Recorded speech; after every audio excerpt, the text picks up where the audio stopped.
14th to the 16th of March saw the Aintree Circuit Club recreate the famous Sir Henry Seagrave land speed record attempt, when Sir Henry drove his Sunbeam Tiger Primrose at over 150 miles an hour, setting a new record. The area and the beach have attracted some of the biggest names of the period in British motor racing, including SF Edge in his Napier, J.E. Hutton in his powerful Ponha, G. Higginbottom in a Mercedes, A. Rawlinson in a Paris Madrid Dirac, and the pioneering Dorothy Levitt, the first female racing driver in her 12-horsepower Gladiator, winning her class. This year, Vijay Mallya once again returned with the Sunbeam and did some superb demonstration runs. More interestingly, Andy Green, the fastest man in the world, the first man to drive over Mach 1, drove the car himself, and very spectacular he was. More importantly, Annick Coatalen was there, granddaughter of Louis Coatalen, the man who designed the Sunbeam. So there was a definite family connection for Annick. So she was able to stand by the car, see the car in action, and celebrate her grandfather's stunning design. Louis Coatalen was the first racing driver, he competed at Le Mans, to design a car and an engine that would exceed 150 miles per hour. And within 12 months, he designed another car and engine that exceeded 200 miles per hour. So sit back and enjoy my chat with one or two people who were there, including Michael Ashcroft, chairman and director of Aintree Circuit Club, Vijay Mallya, Annick Coatalen, and one or two others. Superb event. Make sure you sit down and enjoy the Backseat Driver Podcast special from Ainsdale, recreating the Sir Henry Seagrave World Land Speed Record successful attempt from 100 years ago. Here with Michael Ashcroft of the Aintree Circuit Club, director, chairman, and various other things. Yeah. Welcome to the Backseat Driver, young man. Yeah, welcome, yeah. Another successful day. It's strange to think it's 10 years since we celebrated this land speed record. Indeed, yeah. Today has been quite an astronomical event, really, in its own way, with the Sunbeam Tiger doing quite a few runs with its current owner, and with Andy Green, the fastest man on Earth. How's the event been from your point of view? It's been challenging in terms of obviously the organisation. It's obviously on the beach, it's green Seth, and it's a special scientific area. So it took an awful lot of work to actually get permission to use the beach. Yeah. You know, a hell of a lot of work. But I mean, today's went well. We've had great weather. You know, it's been dry. I mean, it was forecast we were going to get rain, but we've had great weather. We've had thousands of people came down. We've had obviously Parade of Vintage, but yeah, VJ drove it. I think he did about 3 or 4 laps up the beach, and then Andy Green. So it's come round, like 100 years, it's come round full circle, because obviously we've got the current world land speed record holder, Andy Green, driving it, and he's a remarkable resemblance to Sir Henry Seagrave, you know. But yeah, it's been a great day. I mean, it does take a lot of organisation, these, and you know, there's always issues with, you know, things like crowd control because it's a beach. But we had our marshals, and it's worked out well. Yeah. You know, I mean, it's been a fantastic event to celebrate, really. But the fact we've obviously got the actual car here. Yeah. And, you know, with the owner and Andy is a sort of, that's the cream on the cake, I suppose, really, from that perspective. Is there anything else planned? We had the concourse yesterday in King's Gardens. Yeah. That was quite well. And we also had a special dinner on Saturday evening at the waterfront. Yeah. But apart from that, obviously, that's it now for, you know, I don't know whether it'll be another 100 years or not. I'm going to say we won't be here, regrettably. I mean, and the other achievement is, besides the car, you've had Annick Coatalen, his granddaughter here, Louis Coatalen, who designed the car. That's right, yeah, we didn't know, but she was at the dinner, but she was at the concourse yesterday. I think Andy was signing something. But yeah, you're absolutely correct. That was a sort of surprise guest, really, the fact that we had someone that is directly related to the designer of the car. But I think people need to remember in this day, it was like the Formula One of racing. It was a V12, 16 valve, 4 valve per cylinder, supercharged. So in its day, it was like absolute leading edge technology. Yeah. And I think the other thing to remember is it wasn't a purpose-built land speed record car. It was a racing car, that raced at Brooklands and so on. Whereas everything after that was a purpose-built car that was built just to beat the land speed record. I think the other thing is it's also the smallest capacity engine. It's only a 4 litre, whereas everything else is like 27 litre Napier Lions, and then there was the slug that's being done at the 1,000 horsepower, which is 2 aircraft engines in it. So this is a real high-tech piece of engineering, for its day. And 152 mile an hour, it doesn't sound a lot now, but that was, it was as quick as the fastest aircraft. And I think the other parallel, obviously, between Sir Henry and Andy Green is they were both pilots, both fast. Well, Andy's a fast jet, but Seagrave was a fighter pilot. First of all, so there's that similarity and the sort of skill set required to both fly and drive cars, at high speed, really. And I suppose the other thing is, not a lot of people realise Ainsdale's association with the land speed records and things like that. Yeah, it's a shame. It's a sort of forgotten history, but people forget that Ainsdale and Southport rivaled Brooklands in the 20s and 30s because, remember, there was no circuits here. No. They didn't exist. And, I think they got 50,000 people here for the races. So you had the speed trials in 1903-04, with all the leading drivers in Southport on the promenade. Dorothy Levitt's quite famous. She was the first lady racing driver, all the leading teams. And then, obviously, there was land speed records, but there was also stand racing on here in the 20s and 30s, which certainly rivaled Brooklands. You're talking 50,000 people, all the leading teams. And obviously the war came along, it stopped it all. And I think it continued to 78, but a club level, really, which is, I think they still do it in Guernsey. But it's a 7-mile stretch of beach. It's a fantastic facility. And it's just a shame that it's not really celebrated enough, considering I think Seagrave was the only man who held both the world land speed and the world water speed at the same time, and unfortunately he was killed up in, the Lake District trying to break it in 1930. Yeah. Congratulations, Michael. Yeah, thank you, Mark. Again. It's been a pleasure being here, and thank you yourself. Thanks for coming down, Take care. Okay, cheers. I'm here with Vijay Mallya, the man who owns the record-breaking Sunbeam Tiger. Vijay, welcome to the Backseat Driver. Thank you. How long have you owned the car? 36 years. So you're quite fond of it? Not just fond of it, I'm in love with it. How often do you get to use it? Quite often. I enter a lot of the vintage sports car club racing events and hill climbs. And how difficult is it to maintain and look after, or is it quite easy? It's actually quite easy because there's a lot of preventive maintenance that is an ongoing process. Nothing very complicated. But as you can see, 100 years on and she's running fine. And what's it like coming here to recreate the runs? Well, it's obviously an extremely special moment. Historically important moment, and that's why I said, when I was invited to come here, I said, okay, I'm coming, notwithstanding the freezing weather. It's not the most hospitable conditions, is it? No, it's okay. I mean, an occasion is an occasion, irrespective of the weather. Does this live with anything else? Have you any more interesting cars? Oh yeah, I'm fortunate to have some very interesting cars. I have a Works Jaguar D-Type, OKV3. I have a very special Ferrari 365 California, which is one of only 13 ever built.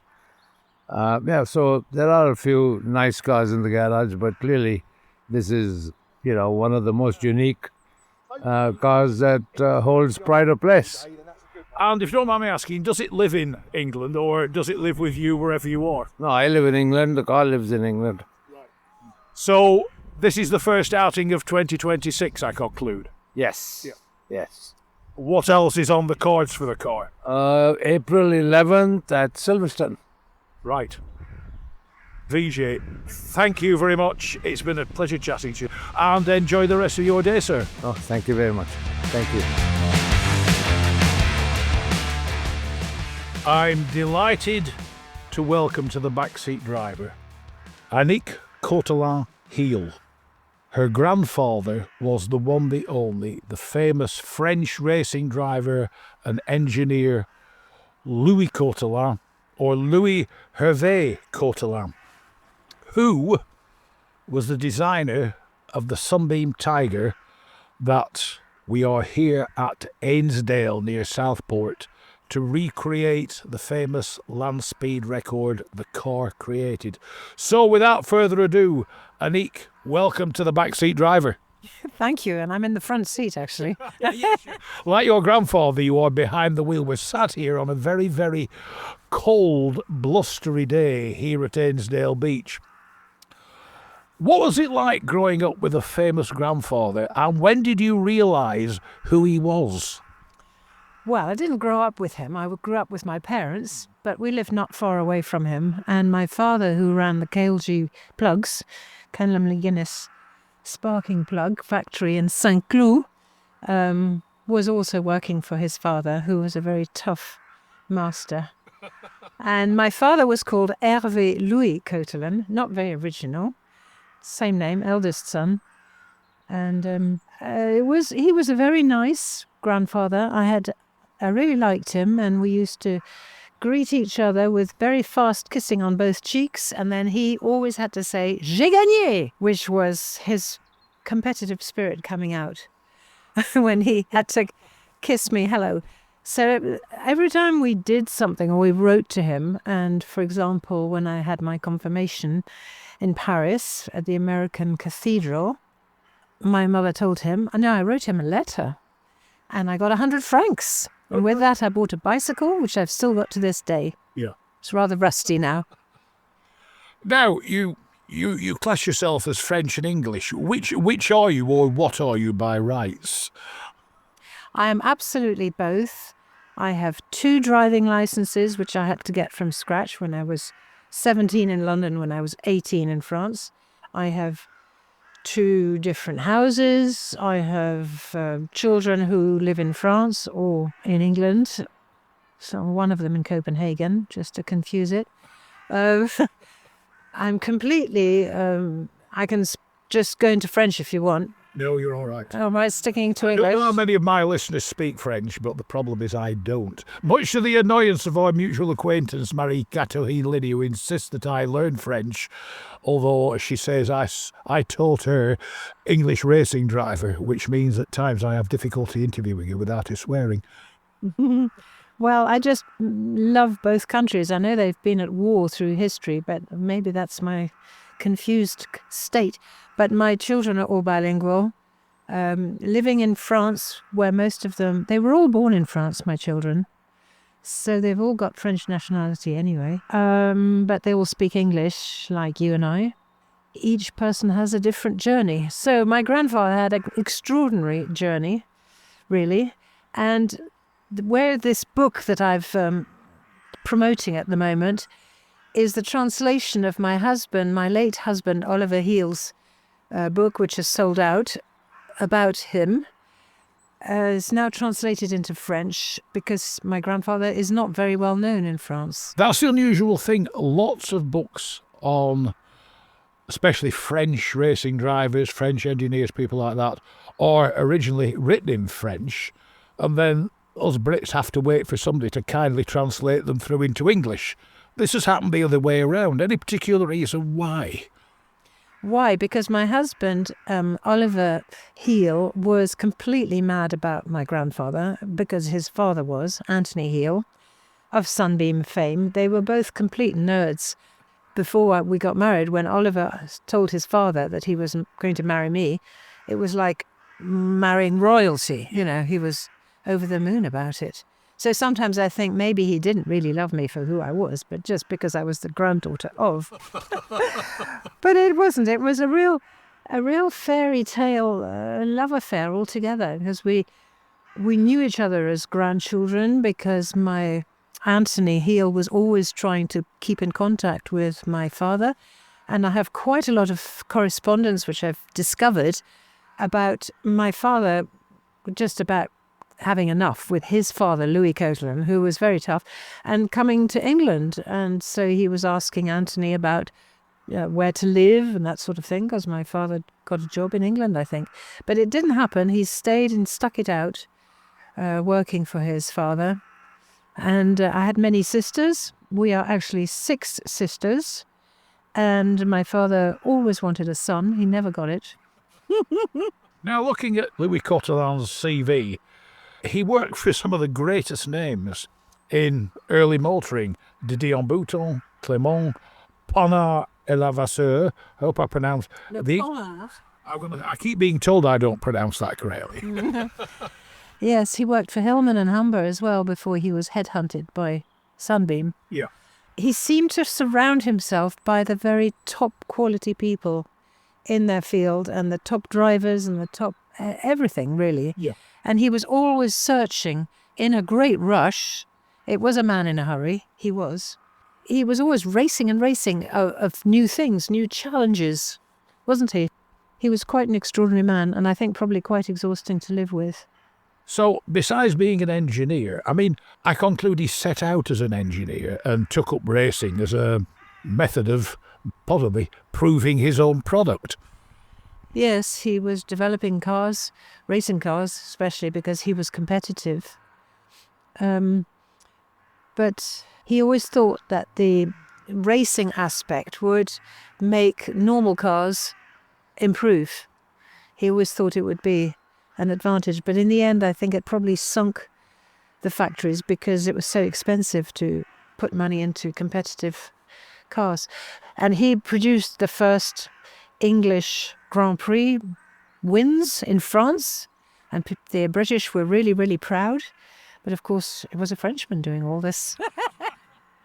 Disguised as an Englishman. I think he spoke a bit like Maurice Chevalier, and my father always thought he developed that a little bit. Joke, I'm not quite sure.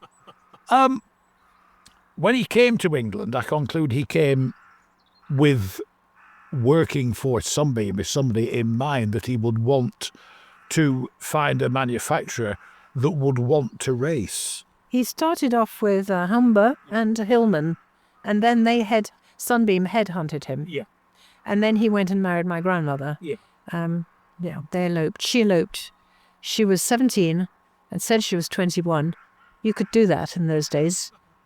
She was said to have, tied sheets together in knots and eloped. Yeah. So then my father and his younger brother were born in 1913 and 1916, and life was going at a crazy pace. So, yes, he stayed with Sunbeam for a long time. All the time, I mean, he was racing. Was he racing in England and or France, or was he racing elsewhere throughout Europe? He raced in the Isle of Man, but I think he was not allowed to race at one point because it was too much of a danger. They needed him too much, so he wasn't allowed to race. Yeah. So he then became more and more sort of developing cars and creating factories, and he has a huge factory in Wolverhampton. Yeah, and I mean, we are here today with the Sunbeam Tiger he designed. I mean, the interesting thing is, your grandfather Louis designed the first engine that will do 150 miles an hour, if not more. And then within 12 months, the first engine to do 200 miles an hour, if not more. And they are still running today. I mean, how did you feel watching the car go up and down the beach with its current owner, and then Andy Green, the world's fastest man, the first man to crack Mach 1? Yes, beating the speed record. Quite amazing that the speed that he drove his car. Yeah. Quite amazing. But yes, my grandfather, I think, beat the land speed record 5 times. Yeah. And he just kept wanting to do more, but then money became a problem to continue like that. He had to keep reinventing himself. I think that's the problem with cars and motorsport even today. It's one of the fastest ways to lose a fortune. Yes. Yes. He was very clever. I mean, he designed so many engines and a lot of research done into, what are they called? Diesel engines. Diesel. And a lot of aeroplane engines, yes, because the First World War was largely, I think, won because of all his aeroplanes in England. Yeah. And they needed him, so he became British, partly because they didn't want him to be taken up by the French to go to war. so they kept him in England. Yeah. So I have 4 English grandparents, really. So his legacy is, do you know of things that are still manufactured today that carry the Louis Coatalen hallmark or trademark, or can you trace things back? I don't know how to answer that because I'm not technical enough, but I'm sure his legacy lives on in all the motor cars that he designed. Yes, but it's an ongoing thing, isn't it? It's just forever reinventing itself. I'm so proud of that Tiger Sunbeam on the beach today, to see the passion that people still have. And although they say it's Seagrave and it's all British and all British and all British, I kept wanting to say, but that's a British. It's French. Well, or Breton. So, are there any events planned in France to celebrate him? Yes, we're going to celebrate a lot of things. We're going to Carquefou, which is north of Nantes, at the beginning of June. And then we'll have lots of events in Pont-l'Abbé, where he was brought up once his mother had died. So we'll also have events in Concarneau, where he was born. So we're going to try and talk about him in France generally. And when we were at Retromobile, a lot of people, a lot of very famous people in the motor car business came and said, "Oh, I had no idea." They're discovering him. Yeah. Yeah, he was unknown. So they are rediscovering him because he made his career in England. Yeah. So with the book, I mean, as we said, it was originally written in English. Now it is in French. The French version is bigger and better, is it? It is, of course, because it's French. At the end of each chapter, they have found, thanks to Jean-Louis de Breux, who's the translator, and the passion as well of the publisher, Philippe Guyet, they both have found different science on it, different looks from different important personalities who've added their bits. So at the end of each chapter, you've got a great bit about Jean Chassagne with Henri Louis Lopez, who's written a lot about this man, who leaves no... the difficulty is finding, if you haven't got grandchildren who are passionate, you have to find adoptive grandchildren, sort of thing. Yeah. So you've got to keep talking about these people to remember, because we wouldn't be where we are if they hadn't been there. Yeah. Do the grandchildren appreciate who their august relative was? I think they're beginning to, thanks to all these events, thanks to this book, and yes, thanks to Oliver Heel, my late husband. I think they are very proud, especially my elder half-sister, who lived with Louis, because she was abandoned in 1940 at the outbreak of war. Her parents were both British, they both fled the country, and she was with her nunu, like her the governess, nanny. Yeah. And so she was in France, occupied France, and then my grandfather found her and then took her in. And after the war, my father rediscovered his daughter. Yeah. So she's had a very complicated story, and she's very, very close to my grandfather, with reason. Are there any plans, or do you know of any events where they can bring together more of Louis Coatalen's cars, especially the competition cars? I mean, the Sunbeam is here today. This is probably the most famous one, the Sunbeam Tiger, when it set its land speed records. But are there any plans to be able to get some more of his famous cars together, either in England or in France? Yes, we have had reunions at Le Mans with the 1926 racing cars that finished the race. I can't remember that off the top of my head, but I think we had big wins in 1923. Yeah. And then in Tours and in Lyon. So every time there's a Grand Prix where we've done well. Or in Dieppe. So correct me if I'm wrong, because I don't know all these things off the top of my head. But they're definitely he's kept alive by the British. And now, of course, at Bewley Museum, they're trying to restore the Slug to celebrate the centenary of his land speed record in Daytona Beach next year. Yeah. So that's going to be very exciting as well. So it's one of those strange things. I mean, the beauty of France is, and it still is to this day, I've never been to a country with more circuits in it. The French gave us motor racing. Of course, a lot of it was city to city and then street circuits within cities. It was all brought to an end because drivers kept getting killed and spectators kept getting killed. But it's one of those things, if you're involved in motor racing, it is a potential hazard of the sport. But will there be any chance of, say, certain events being recreated to bring Louis Coatalen back? Because besides his cars, he did race. I mean, how successful a racing driver was he? Well, he didn't really race that much. I think he did very well in the Isle of Man trophy, but he was very soon stopped from doing so. Yeah. Because They didn't want him to be killed. They wanted their engineer and designer. Racer, yes. And he was an impresario. He was a person who brought everything together and made things happen. He was a doer.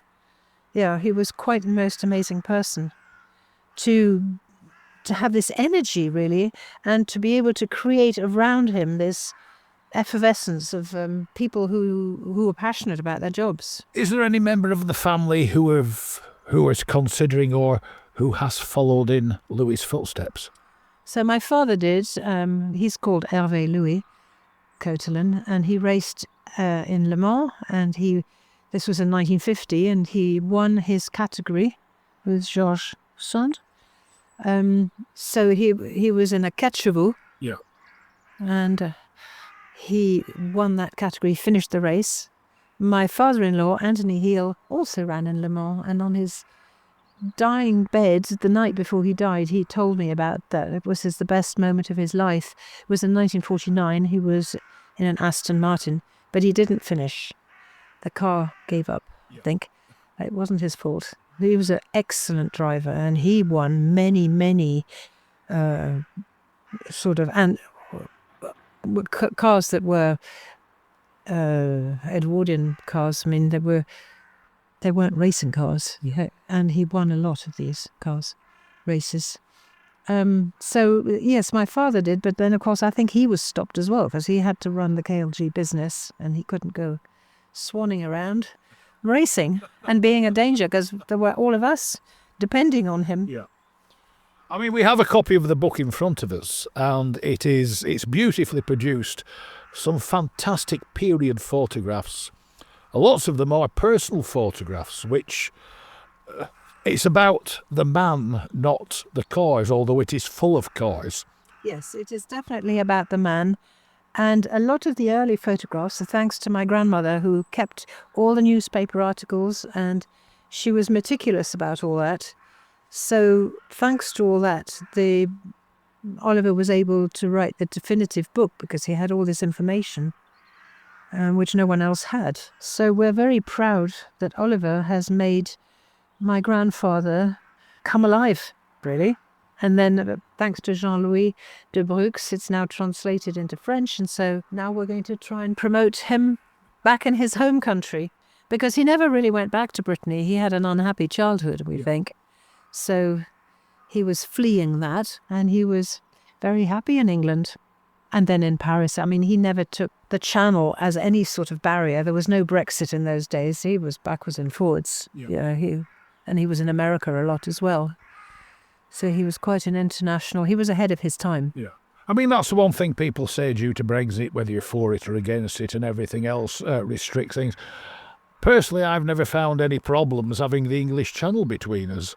You can move to and fro England and France, England and Germany, England and Austria very, very easily. I've never found a problem. And it's like you said back then, it wouldn't have been a problem, provided they could get to the coast and catch a ferry.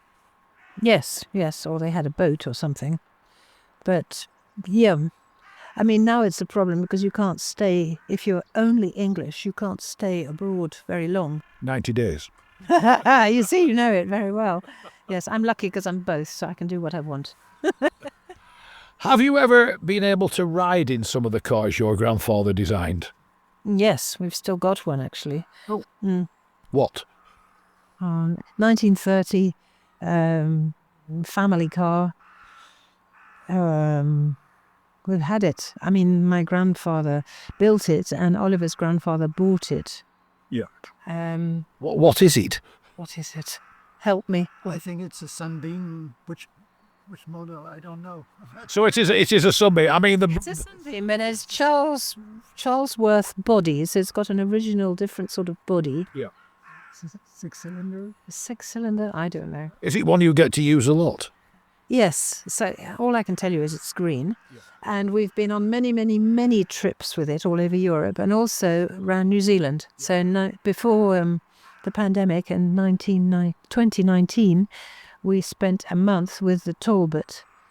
A few Sunbeams and mostly Talbots. We had a wonderful trip around New Zealand, so I'm delighted we were able to do that. And of course, if anything happened to any of the cars, the New Zealand people are so helpful. You know, they're always ready to help you. Yeah. So does it live in England or live in France? It lives in England because it's got an English number plate, and we don't want to ever change the number plates. Yes, so we did have a 1926 twin cam. Yeah. Which was sold at Bewley's after the death of my husband. And then we had another one that he was building. It had a Sunbeam chassis, and my husband was building it. So I've sold that one. So we've just got one left. So if somebody wants a copy of the book, how do they go about getting a copy of the book? I think they have to get in contact with Jamval, Jan, like jam, and VAL, Jamval Editions in France. And the man is called Philippe Guye, Guye, and he will send one to you, or else you can contact me, and I will get a lot of copies to Brittany this year. So that, in fact, there are about 20 copies in the boot of somebody's car in France. But as I came back from Retromobile by aeroplane, I couldn't bring them all with me. They are quite big, but They're a typical French book, big and heavy, but plenty of things in it. Oh, yes. Some people can't put it down. They read it cover to cover, because my husband really was a good writer.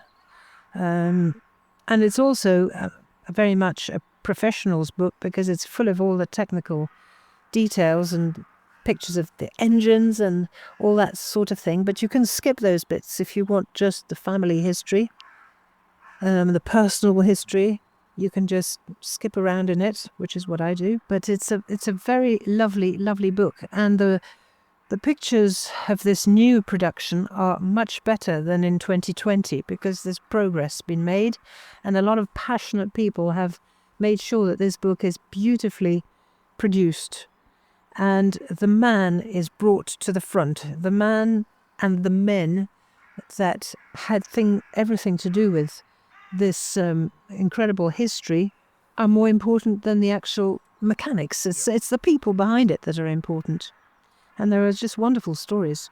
One thing, do you possess anything of Louis Coatalen?